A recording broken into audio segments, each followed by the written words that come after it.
Anna Kindy. She graduated from medical school in Edmonton, Campbell River 25 years ago with her husband Peter Olson, and has focused on addiction medicine in the last few years. Round of applause, please. Okay, so I was asked to talk about the consultation that was done for this bill.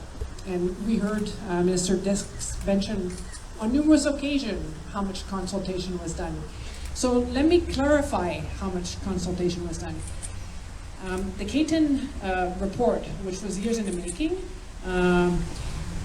they consulted the doctors of BC in 2020. And the doctors of BC did an online survey for a 2-week period over a holiday period. And they got 56 response. 56 response. Okay, so fast forward, the bill was introduced, it passed as an act, and our representative for the physicians are the doctors of BC. They have 14,000 members. So, unfortunately, most physicians aren't still not aware of this bill or this act. But there's enough aware that when they did an online presentation, it was a Zoom presentation in April of 2023,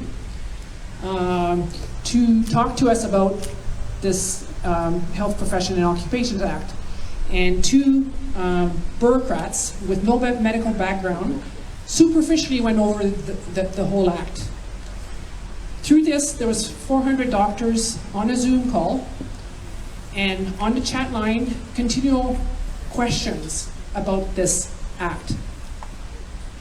There was not one answer, proper answer to all the questions from the 400 doctors. And following that Zoom meeting, the doctors of BC were supposed to get back to us with answers. No physicians got any answers. So Minister Dix, we were not consulted, sorry to say. Okay.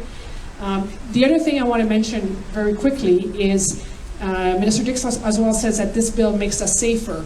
All right? Yeah. Right? So let me talk to you being an addiction doc.